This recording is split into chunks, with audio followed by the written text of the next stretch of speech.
The broadcast is now starting. All attendees are in listen-only mode. Good afternoon, everybody, and welcome to a HR Grapevine and Sage sponsored webinar. I'm Daniel Cave, an online editor at HR Grapevine, and I'm here today with Paul Bowen, Vice President at Sage. Firstly, I'm going to apologise. I've been hit with a seasonal bout of either a virus or a cold, so if my voice gives out at some stage, I will pass over to the more than able Paul. But today we're going to be speaking about GDPR for HR and 6 steps to GDPR readiness. So there's a very nice quote from the ICO here. So GDPR is an evolution in data protection, not a burdensome revolution. So if you care about people and data, you'll perhaps be aware of these changes and you'll be welcoming them. That's not to say it doesn't require action, attention, and effort. So what does that mean today? So the agenda. We're going through GDPR, the context. Where does it come from and why is it happening? What is GDPR and why should you care? And what's new from data protection laws that already exist? Then there'll be a process to go through, 6 steps to being ready and proactive about these changes. And then what next? What can I do and what is the takeaway from this webinar? First, though, a little bit about my presenter, Paul Bowen, who's Vice President at Sage. He's a self-professed work trends expert, a people geek, and a Vice President of Sage Business Cloud People. He'll be leading today's webinar and taking you through the steps and the agenda. But before we get into the webinar in earnest, there's a disclaimer which we're sharing with you, which basically to say that this is not 100% watertight legal guidance that will result in compliance. These are important points for consideration, but you should be taking your own steps to become compliant and not be reliant upon this webinar. So, without further ado, we have a poll which will be running, which is to what extent do you feel ready for GDPR?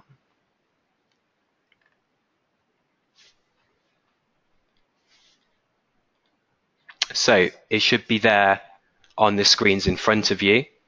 To what extent do you feel ready for GDPR? So if you can select one of the options, we have very prepared, partially prepared, not very prepared, and nowhere. Perhaps worryingly that you've not started anything yet because we're just a couple of months away from the deadline.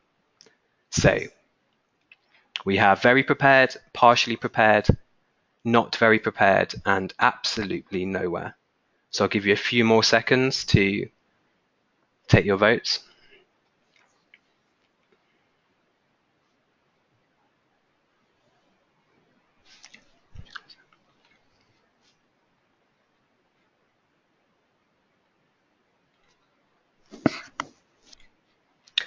So we're sharing with you that most of you, 55% of our audience today, feel partially prepared, which is probably a good place to be just a couple months away. That might mean that you're almost there. There's just a few more cracks to paper over. Although not very prepared, there's about 36% of you. So hopefully some of the processes that we go through today and some of the points that we make will help you get there. That said, I'm assuming if you are logged into our webinar today, you'll be interested in why GDPR affects HR and why should people leaders care. So I think this is the question that I'm going to put to Paul, and he will very ably talk us through that. Thanks, Dan. So before we get underway and get to some of the specifics, I thought it would be quite helpful to talk a little bit about the context of all of this. What's the real sort of broader background to GDPR? And what I think was really interesting was in researching a little bit of this was a very nice perspective from Elizabeth Denham, who's the Information Commissioner at the ICO. And she indicates that, as you can see here, a lot of people feel that they've lost control of their own data. Over time, we're constantly asked for information, and that ranges from simple things like email addresses or personal addresses and telephone numbers and that sort of stuff. But also now, as we move into the digital world, and we're all used to using lots of different apps, and we're online lots of the time, and we're constantly providing information. And what's more, a lot of information is being gathered, often without us necessarily knowing that the fact it's being gathered. And so as a result, people are starting to feel, or in some cases definitely feeling, that they're losing control of their own personal data. And it's apparently about time really that something was addressed by companies and businesses. And that really sets the foundation for GDPR. And as you can see here, GDPR really creates an onus on companies, organizations, businesses to understand the risks that they're creating for others, for people that either work for them or people that they're selling to, whether they're products or services. And the intent is to really try to mitigate some of these risks. And to do that, the intention is to really use GDPR as a framework that can be used to build a culture of privacy, and that this culture of privacy is something that becomes pervasive in the way that organizations do business and how they think and work with their employees. So that forms a little bit about the context as to why all this has sort of come about. So let's get into a little bit of detail as to what is it. GDPR, as many of you will now know, is the EU's new General Data Protection Regulation, and it comes into effect on the 25th of May this year. So as Dan indicated, not too far out now, just a couple of months' time. It was actually approved by the EU Parliament in April 2016 and replaced the 1995 Data Protection Directive, which was adopted at a time, of course, when the internet was actually in its infancy. So if you think about how the internet has advanced, how technology has advanced, how we're all quite regularly using multiple apps on mobile devices, how we're constantly interacting with different applications online, then clearly we'll appreciate that things have moved on a long way since that point in time. The GDPR regulation, the directive, actually applies to the personal data of individuals who are in the EU. That means it's not just citizens. So the purpose of the GDPR is really to do three things. First of all, it was designed to harmonize a range of different data protection laws that exist across all the member countries of the EU. Second, the intention is to make it easier for EU citizens to understand how their data is being used and also be in a position to raise any concerns or complaints or queries about that. And finally, as indicated in the context comments, it's also designed to reshape the way organizations actually approach the topic of data privacy. Now, the risk of non-compliance is quite serious, and we'll go into some of the specifics in just a moment. But essentially, it's really all about eliminating risk as a business. It's all about maintaining your reputation as an organization and as professionals. And it's also being fully aware as to some of the consequences, which can range from warnings and reprimands through to some quite stiff fines. So let's look at some of the sort of components of GDPR, if you will. And as Dan indicated, this is really a sort of a high-level overview. The devil is often in the detail. But essentially, there's sort of three things to understand in terms of some of the language that's used. So first of all, you'll find from an HR perspective that people talk, or the GDPR talks about data subjects. And this can range from customers and consumers through to, from an HR perspective, employees, and also to candidates or possibly even contingent workers. And so these are individuals to whom personal data relates. Then there's the concept of the data controller, which is typically the employer. And the data controller is primarily responsible for privacy compliance. And finally, there's the data processor, which in this context acts upon the instructions of the data controller, and from an HR point of view will normally be the software provider or software providers. So that sets a little bit of the sort of the high-level context in terms of the different roles that are played within the context of GDPR. Let's look very briefly at some specific considerations that come out of this. So let's start with scope. So at a high level, there's two types of scope that have to be considered. One is material, that is the processing of personal data which form part of a filing system or intended to form part of a filing system. And then there's territorial scope. That's anyone processing the personal data of data subjects who are in the EU, regardless of whether the processing takes place in the Union or not. So in other words, it's not just EU-based companies. A second important consideration is that of consent. So consent has to be freely given, in this case by employees or by candidates. It has to be specific, explicit, and unambiguous, whereby the employee or the candidate agrees to the processing of their personal data by a statement or by some other clear affirmative action. Then there's the right of access, and this really is all about providing greater transparency and empowerment to candidates or employees. And this enables them to, first of all, know and have confirmation that their data is being processed and how and why. And also it gives them things like the right to access their personal data, plus some other rights which we'll come on to. Then data portability. This is the concept of allowing individuals to obtain and reuse their personal data across different services, whereby they can move, copy, or transfer personal data easily from one IT environment to another. Now, something which is mandatory in all of this as relates to breach notifications. Any breaches have to be reported to the relevant authority within 72 hours of you becoming aware where this is feasible. And individuals have to be informed, that is, affected individuals have to be informed without undue delay.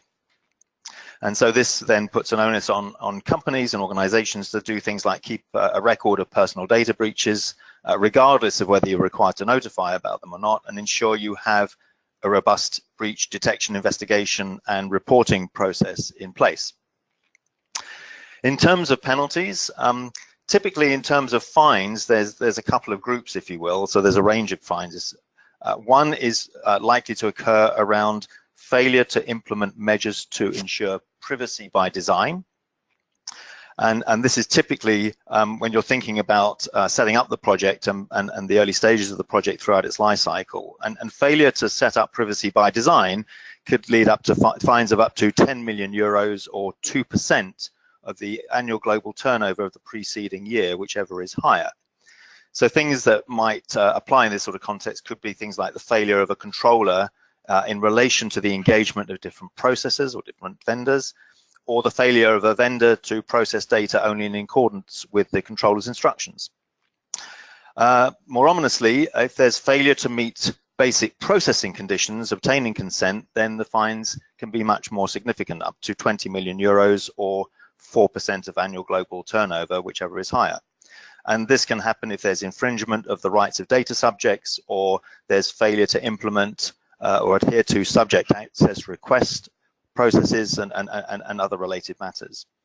And then other sorts of penalties can include, as we said earlier, warnings, reprimands, temporary or permanent ban on data processing, and even compensation and claims for damages suffered.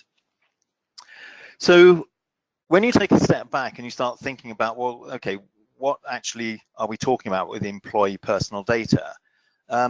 And you start looking into this, it's really quite amazing, because it sort of becomes evident that there are so many different types of personal data. And this really ranges from things that we typically would know and expect to see. So, names, addresses, dates of birth, maybe things like passport numbers or personal phone numbers and email addresses and all that good stuff, as you can see on the left-hand side here. But then it can also get into special categories of employee data. It might include political opinions or religious beliefs or ethnic information, or it might include information about sexual orientation or biometrics and so on. So it starts to become much more specific and detailed. And this, may be data that is very personal, and therefore, understandably, people may not want that widely shared. And then, interestingly, as you start thinking more about online information and just the sorts of things that, there's data that's being stored about all of us, and we don't necessarily appreciate it. And this ranges from metadata and cookies and CCTV images and goodness knows what else. So the important point to appreciate here is that personnel details or personal data includes any information relating to an identified or an identifiable EU employee. And that's what this is really getting at. Another interesting consideration is that, obviously they're businesses of different sizes. And as you can see here, when it comes to data protection, then this applies to small businesses as well as bigger businesses. Now, the precise nature of how smaller businesses prepare for this compared to bigger ones may well be different. Smaller businesses won't necessarily have compliance teams or data protection officers because they're going to be smaller. But nevertheless, many of the key requirements of GDPR apply to smaller companies just as much as they do to bigger ones. Just to put this in a little bit of broader context for you, we actually had an opportunity to talk to some of our customers, and this was about a week or two ago. And we basically asked about 100 different individuals in the room, grouped into table groups, what were some of the concerns they had, and we captured these concerns, and this is sort of word cloud that came out of it. But what's really interesting, I think, is when you sort of group the key issues. The first was all around understanding, well, what exactly is GDPR? More specifically, what on earth do we do about it? And then what are some of the wider business implications? So there was a whole raft of questions, quite understandably, about all of that. And then the remaining questions really fell into two camps. One was around data. So of these data situations that we might come up against, how much data is HR managed and under the control of HR, and how much is actually the remit of other functions? And then there was a series of questions and commentary around process, because clearly with some of this, it means that existing processes are going to have to change, and the way things get done may have to change as a result. And that also means from a systems point of view that you're going to have to make sure that your underlying systems can support those changes or are easily adaptable to enable you to automate these new processes. And it clearly means you're going to have to liaise with a number of other parties across the organization. This is not just an HR issue. And that will include legal. So Daniel, why don't we have another sort of poll at this point and see, of the things we talked about, what's most pressing for some of our participants? Well, it seems like the right time too, especially as you were just talking about the data which came out of your conversations with HR leaders that you know. So obviously what Paul has just laid out are some of the changes that will happen because of GDPR and some of the new responsibilities regards data that you hold as a business. So as a result of that, which of these concern you the most regards GDPR? Will it be managing consent? Will it be the right to be forgotten for data subjects? Will it be making data portable? Managing data access, or keeping employees clearly informed, and I guess creating quite an obvious process would be involved in that as well. So managing consent, right to be forgotten or right to erasure, making data portable, managing data access, or keeping employees clearly informed. So I'll just give you a few more seconds to vote. It appears that most of you have. And we'll be closing the poll now.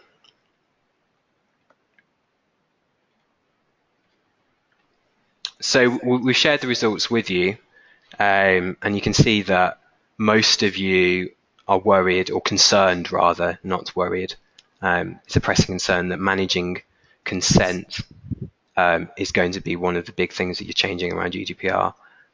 Right to erasure as well.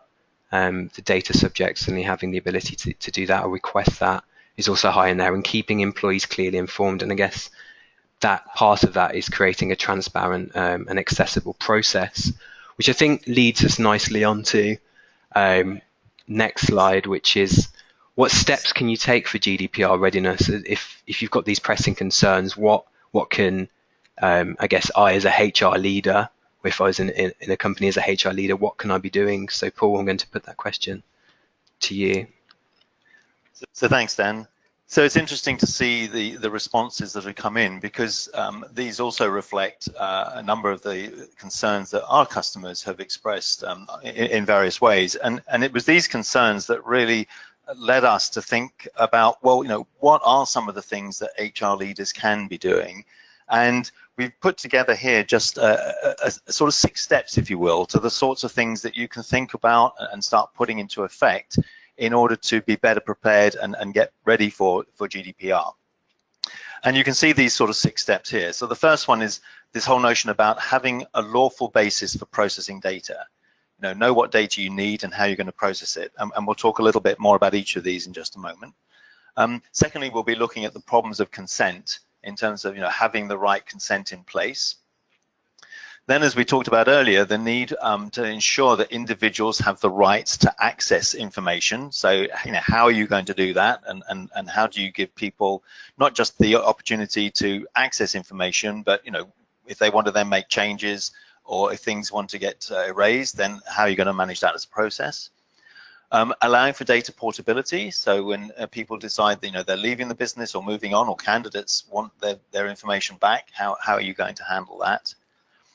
The right to be forgotten is something which clearly people are quite understandably concerned about, because enabling the deletion of personal data is quite a task. When you go back to that earlier slide of looking at all the different types of data that might exist around a candidate or an employee or a contingent worker, then clearly some of it may be held within HR, but some may be held elsewhere. So how are you going to make sure that that's taken care of? And then what are you doing overall about keeping people data safe and secure, and how are you going to ensure that it's consistent and that it's verifiable? So these are the 6 steps that we're proposing, and we're just going to now walk through each one in just a little bit more detail to give you a little bit more context. So let's start by talking about this sort of lawful basis for the processing of personal data. So what are the lawful bases? And these actually include a number of different considerations. So one is around consent. So as we indicated earlier, that the individual has given clear consent for you to process their personal data for a specific purpose. And another point is around contract, that the processing is necessary for a contract you have with the individual, or because they have asked you to take specific steps before entering into a contract. Others can include things like legal obligation. So the processing may be necessary for you to comply with the law, or there may be vital interests at stake where the processing is necessary to protect someone's life. There may be other reasons. It could be public tasks. The processing is necessary for you to perform a task in the public interest or for your official function, and the task or function has a clear basis in law. And then there's legitimate interests, where processing is necessary for your legitimate interests or the legitimate interests of a third party. So there are a number of different bases, and one or more may apply. Things that you might want to consider as you go through thinking about lawful basis might be, well, is processing absolutely necessary? Have you documented the decision on which lawful basis applies? And then have you shared this information with employees and candidates? And have you made sure that they're clear about this?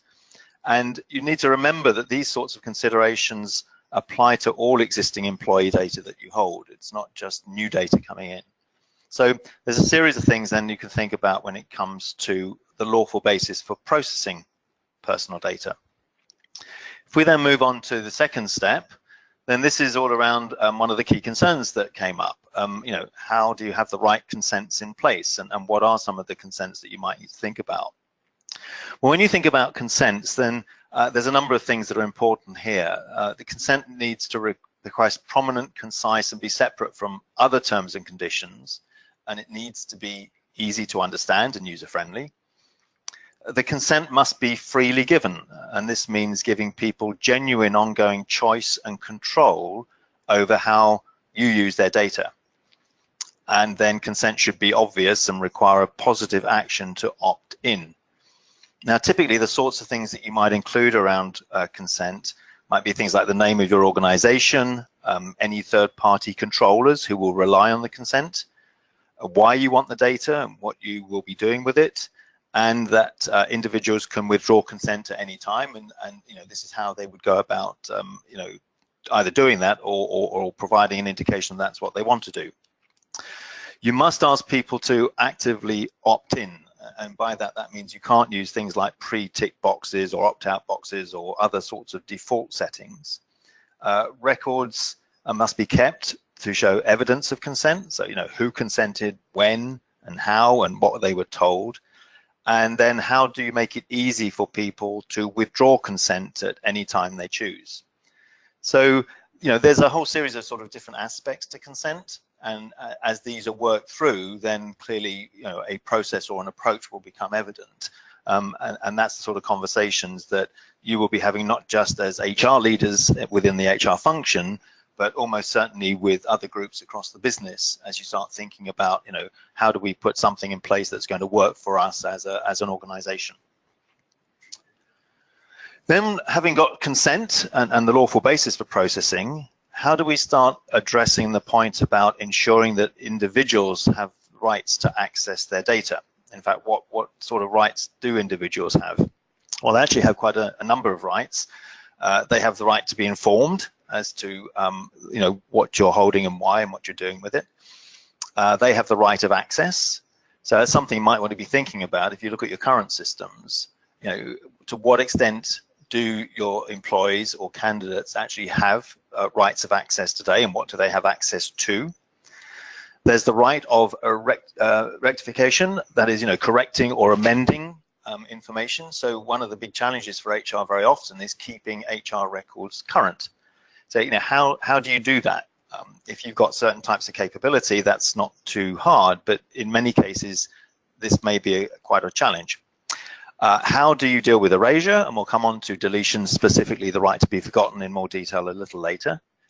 And then what about other things like, restricting processing or the right to object or data portability and so on? So there's a whole series of different rights around accessing and dealing with data that HR leaders are going to need to be fully aware of. The sort of things that you could be thinking about now, though, is, how do your employees currently access data? What systems are they using? What access do they currently have? How easy is it for them to even see information? Very often, particularly with older HCM systems, it's amazing how little information that employees see, because most of it's sort of locked away in terms of fields that they can't see, but you might be holding that detail. So how are you going to make some of that easily accessible to employees? And then what if they want to make requests for data access? How easy is that today for people to do? And what are you going to have to change to make that easier going forwards? And then if they want to make changes to their information, is that something that they can do quite easily? And that's, it's just not an issue? Or is this something that's going to actually significantly increase the workload for HR? And therefore, what's that going to mean in terms of, the sort of number of resources you've got, and what's that going to mean in terms of productivity issues and so on? The sort of functionality that can help you with this in systems might be things like, if you have a system where you've got a single system of record for each of your employees, that is clearly a lot easier to understand, well, what information are you holding and to provide access rights than it is if you've got employee records or candidate information scattered over multiple systems or tucked away in lots of spreadsheets and other documents. Self-service and self-service portals, another critical consideration. If employees can have access to their data and can maintain it in much the way that they do with, say, their social profiles, then that's going to take or reduce the workload for HR. But then, is that something that's in place today? Is that something which is fairly straightforward for you to do?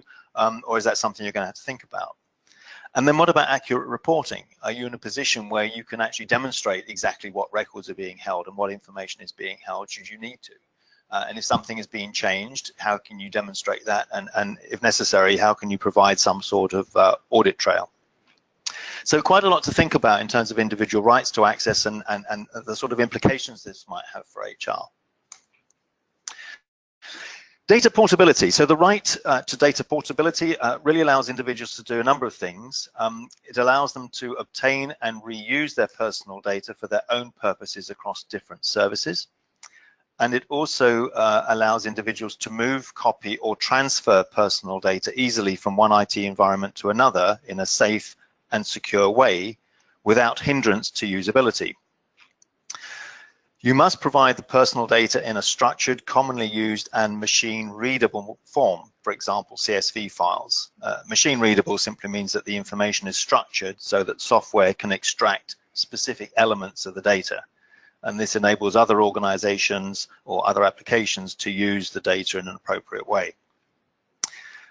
Data portability must be provided free of charge. You must respond to requests for data portability without undue delay. This normally means within 1 month, There can be an extension to 2 months if the request is complicated or if you've got a particularly large number of requests that you're trying to manage. And you must inform the individual within 1 month of the receipt of the request and explain why any extension is necessary.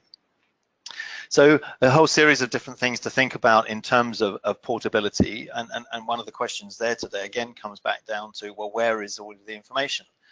You know, again, if information is scattered across multiple systems, multiple files, it's clearly going to be more challenging to figure out not only where it all is, but how you bring that together, and then how you find a way of actually extracting that, putting it into some sort of format such as a CSV file, and then making that available within the proposed timeframes.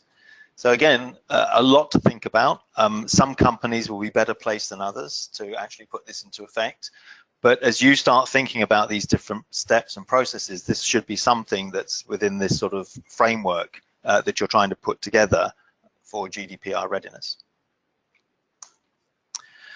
So moving on then to step 5, and this is really all about the right to be forgotten. So what happens then when you get a request for the deletion of personal data? You know, what sort of things can people ask you to delete, and when can you refuse it? Well, the sorts of requests for deletion of personal data might include a number of things, including when the personal data is no longer necessary in relation to the purpose for which it was originally collected or processed. It could also be requested when the individual actually withdraws consent. So somebody decides that they no longer want to provide or give you consent to process that information. You may be in a position where legitimately you need to delete that or erase it. There may be situations when an individual objects to certain types of processing, or there is no overriding legitimate interest or reason for continuing the processing.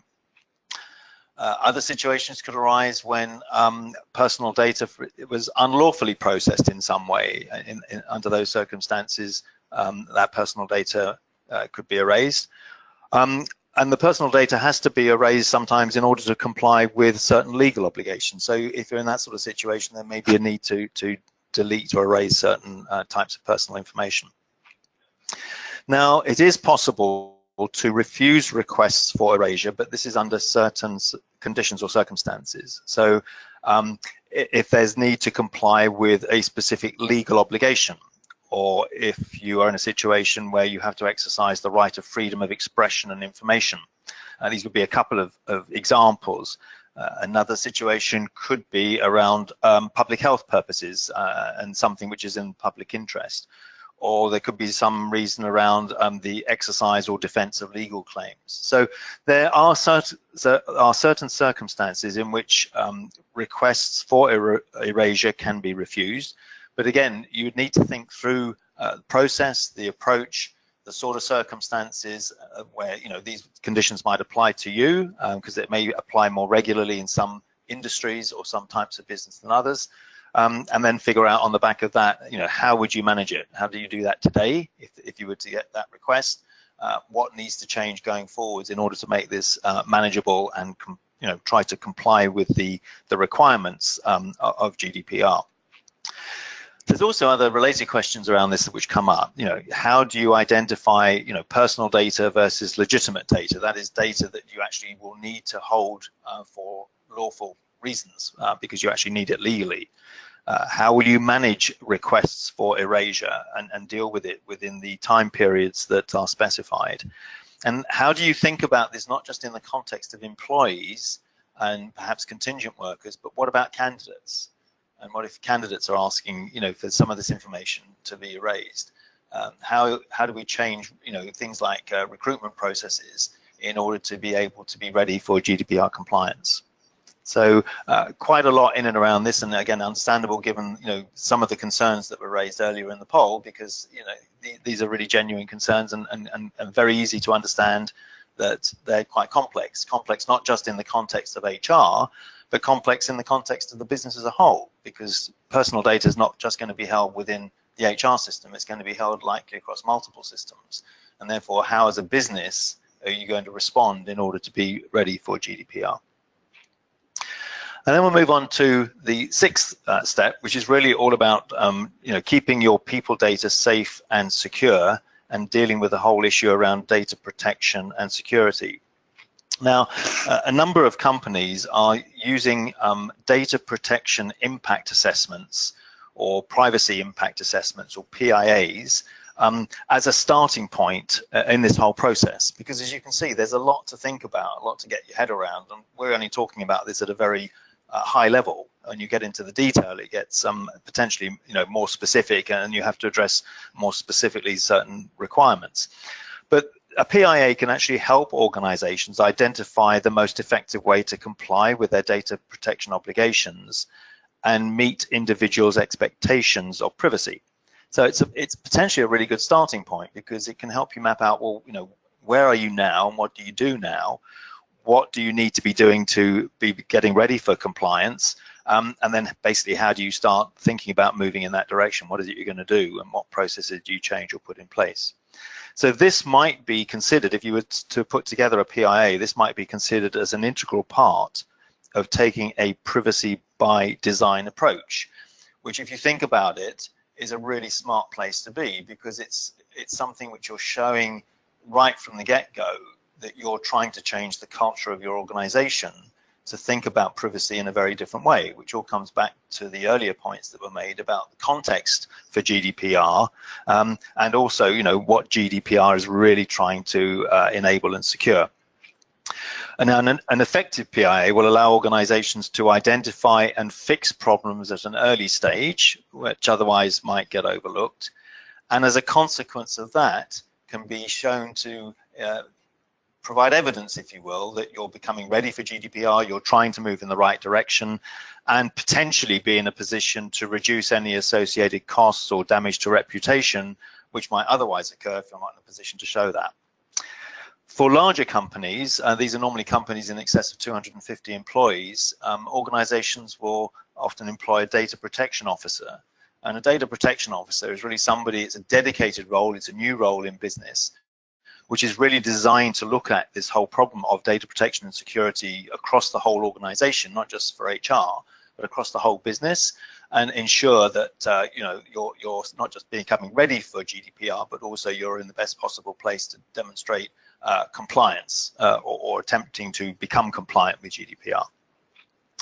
So they're the 6 steps. Just to recap very quickly, they are, have a lawful basis for processing data. Now you've got a little bit more perspective as to what that lawful basis is all about. Thinking about, the right consent and the types of consent you're going to need, and how do you get that in place and make sure that you have that ready. Ensuring individuals' rights to access and some of the other rights that we talked about, including things like data portability and the right to be forgotten.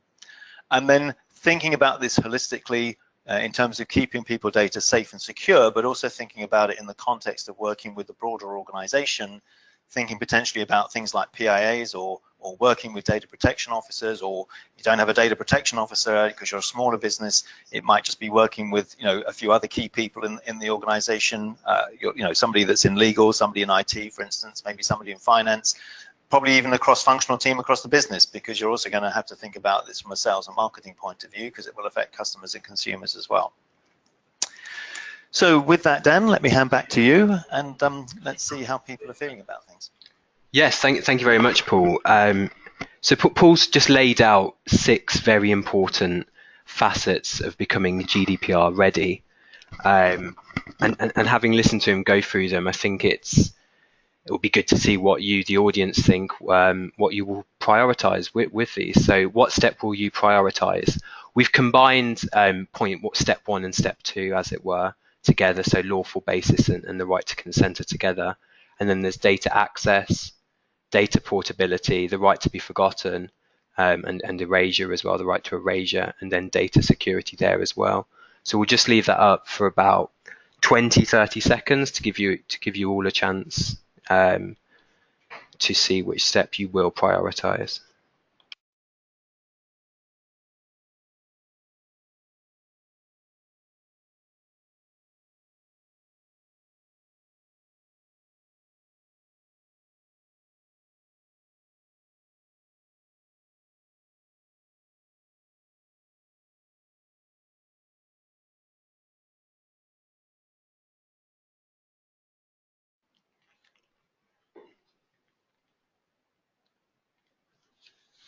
So we can share the results of that poll with you, and it seems that most of you think that the biggest priority with GDPR is lawful basis and the right to consent. I think myself as well, if I was a HR leader, Paul, I might be thinking as well that as long as I've got this lawful basis to hold this data and to process it, that would mean I'm most of the way there. Would I be right in thinking that, or are the other steps of the process as important? I think you have to think about this holistically. I mean, clearly you've got to start somewhere, and understandably, starting with understanding what the lawful basis is a sensible starting point. Obviously, if you don't understand what it's all about, you can't really do much about it. So I think that makes a ton of sense. Understandably, trying to understand, what consent means and how you're going to get consent and record that is also quite understandable as a concern, because that's clearly a pretty key requirement going forward. So I think all of that makes sense as a starting point, but the fact is you've still got to think this whole thing through. It's a holistic end-to-end situation. It affects the whole employee life cycle, really. And so I think it's going to come to a point where people are going to have to work through each process within HR and really figure out, how does GDPR apply, if at all, to what we do now and how we do things, and what changes do we need to make. And I think the whole notion of having some sort of PIA around this, where you're trying to pull it together in some sort of format, I think actually should form part of the starting point, because that way you're not only documenting the lawful basis and the rights to consent, but you're building a foundational framework which you can then add to, so that you are trying to address this holistically. Because whilst you're dealing with lawful basis and the right to consent, you could have somebody coming along at the same time saying, well, I'm just off and I want to take my personal data with me. So what are you going to do? So it's about ensuring that you're educating yourself as a HR lead or a practitioner within HR, and understanding that this isn't operating in silo. This is definitely part of the entire business and should be, I guess, part of the modus operandi from going forward. Yeah, I mean, I think that's exactly right. I think that HR leaders have an opportunity to help lead HR and their teams, but also help the rest of the business look at it from the the employee and the candidate experience point of view, right? I mean, we know that there's a war for talent. We know that it's a challenge finding people. It's a challenge retaining good people. What we don't want to is that as we're going through all that, we've got all those challenges to deal with. We've now got this on top of it, and that as a result of this, we start creating poor experiences for people. And as a result of that, it sort of undoes all the other good work we're doing. So it's a complex problem. But to your point, Dan, starting out by trying to understand it and become broadly familiar, at least with the tenants, because it feels to me that as you get into the detail, there's quite a lot of complexity. But if you keep it in terms of, understand the spirit of what we're trying to get here and what the framework is that needs to be put in place, that's probably a really good starting point. So I then ask, what does this mean next? What should I be doing? And my takeaway from this is definitely the educative part, that if a penalty of 4% of annual global turnover or up to 20 million euros isn't scaring you, then it should. And educating yourself not only about the processes you're going to have to go through that cover all the points that Paul has gone through to make yourself GDPR ready and GDPR compliant. If you're not going through those, then you should. But it's also about understanding how it operates within the business and on the market as a whole. Some of the things that you can do to do that, I guess, Sage have got a great GDPR ebook that you can access today, and we'll be sending a link out after this webinar in which you can access that. And it's complete with I guess, a HR readiness checklist. As Paul has done today, he's broken down what the processes are for GDPR and how you can start operating in a way that, or I guess, is GDPR compliant, although to re-embed. This is with the disclaimer at the start, this is not a legal basis for doing so. Yeah, and also just to add to that, Dan, I mean, as you can see, there's lots of moving parts to this, and therefore it's not a question of just doing one, two things and being compliant. there's a lot to it, and this is why you have to work with your organization, you have to work with your legal teams, you have to look at this holistically as a business in order to figure out how ready you are for GDPR. And as you said earlier, all we're doing here is trying to provide HR leaders with a little context and some ideas as to how we can help think about this and move this forward, and some things that you can actually start to do to become ready. And I think some of the points that you've gone through today in that logical and clear manner have sparked indeed some questions from the audience themselves. So if you have got some questions, please send them through. We are getting some. We have got a few minutes for questions. But I think a good question that's come through, and it's one that we kind of hinted at with the last poll, and one that I put to Paul at the end as well, is like, which step do you think that HR directors should prioritise the most? So this is one that's come through from one audience member. So which step do you think that is, Paul? I actually think that it probably makes sense to try and do some sort of PIA up front rather than dive straight in. I mean, you've got to understand the lawfulness and all the rest of it, but you also need to know where you are currently. So part of this is going to be around education. That will be ongoing, because I think we're all going to continually have to educate ourselves as GDPR continues to evolve over time and new technology arrives and the rest of it.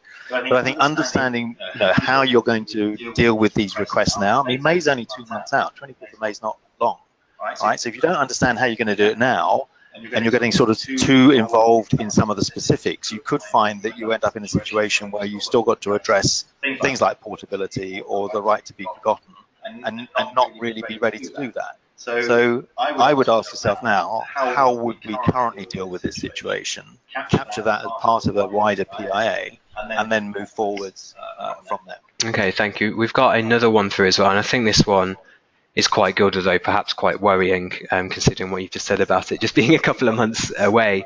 And this audience member has put through that they currently don't have a HR system in place at the moment. So how will this affect with GDPR incoming?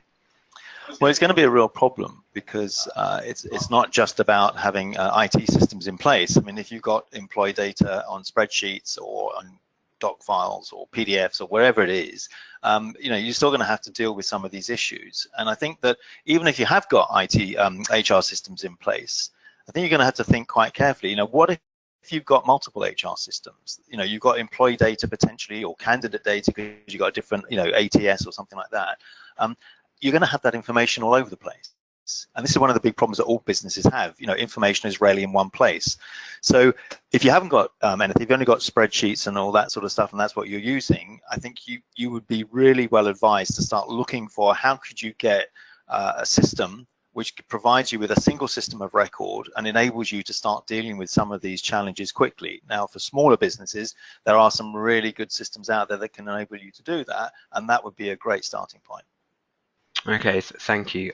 We've got time just for one more question, and scanning through, there's a good one, and maybe HR can worry because they hold so much data on people, and is this just a HR issue? And it's something we've gone through already, but I think it's nice to kind of address this right at the end as well, so to understand where HR fits within the business and where GDPR links the two. So as I think people will understand, it's not just an HR issue. It's an issue for business as a whole, for a company and organization to be thinking about. You've seen some of the different considerations. We've talked about this essentially from an HR point of view, looking at it from an employer or candidate or contingent worker perspective. But if I'm in sales or marketing, I'm going to be looking at this from a consumer or customer perspective. And so suddenly this whole thing becomes much, much bigger than HR as a result, and that's why it's got to be dealt with holistically. But equally, I think there's a terrific opportunity for HR to demonstrate leadership, stepping up, educating ourselves as to what this means, understanding how we're dealing with it today, what changes we're going to need to make moving forwards, and providing the right processes, the right systems, and the right safeguards to make sure we're ready for GDPR. Okay, thank you very much, Paul. Thank you to you, the audience, for logging in today and listening to this very informative webinar. You'll be able to access the webinar afterwards. We'll be sending that out to you. So if you've registered today, don't worry. And I would suggest going through it again, because GDPR is very close. It is the 25th of May that is incoming. And those are some very clear, important points to consider that Paul has shared with us today. We'll also have the webinar up on our YouTube channel. And of course, we'll be sending out the GDPR ebook with the HR readiness checklist as well on that email. So thank you very much. Thank you to Paul from Sage, and have a good day.